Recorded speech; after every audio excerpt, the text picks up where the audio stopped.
ये अंजनी आसन है।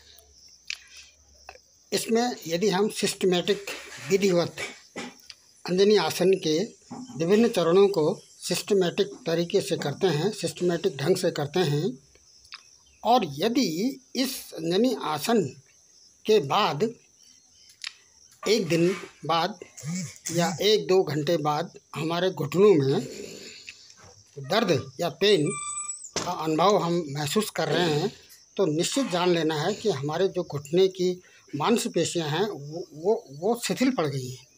इसके लिए हमने नियमित रूप से अपने दैनिक दिनचर्या में अंजनी आसन को सम्मिलित करना है और यह दोनों पाँवों से किया जाना है।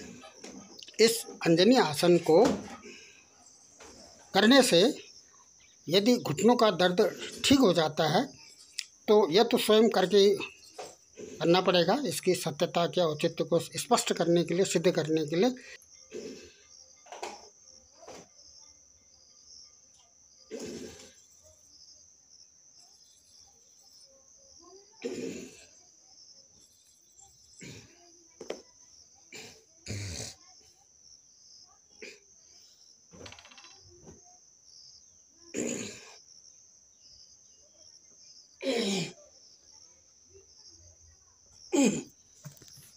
ये सूर्यासन, सूर्य नमस्कार की स्थिति है।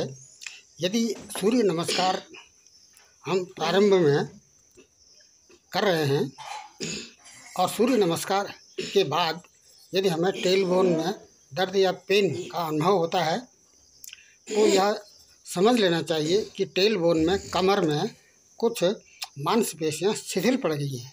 इसके निवारण के लिए, उसको दूर करने के लिए हमें सूर्य नमस्कार को दैनिक रूप से अपने दैनिक क्रियाकलाप में, दैनिक दिनचर्या में इसको सम्मिलित कर लेना चाहिए।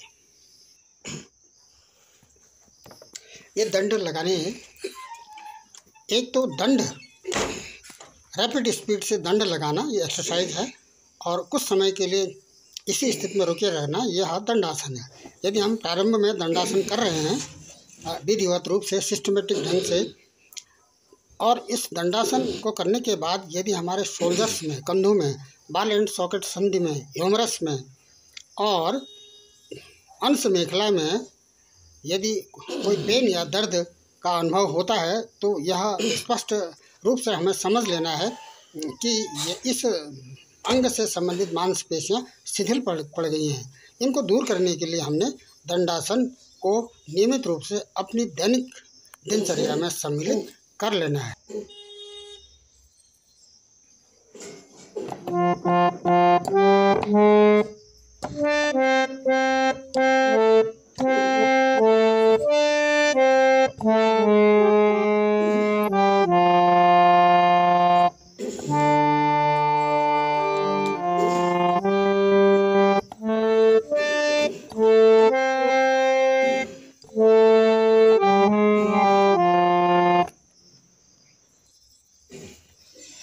योगासन प्रदर्शन का मुख्य आशय ये है कि यदि हम अकस्मात किसी योगासन को करते हैं और शरीर के अंग विशेष में कोई दर्द या पेन का अनुभव होता है तो निश्चित रूप से यह जान लेना चाहिए कि उस क्षेत्र की मांसपेशियां शिथिल पड़ गई हैं। इसलिए हमने उस एक्सरसाइज को, उस योगासन को अधिक से अधिक अपने दैनिक दिनचर्या में सम्मिलित कर लेना है।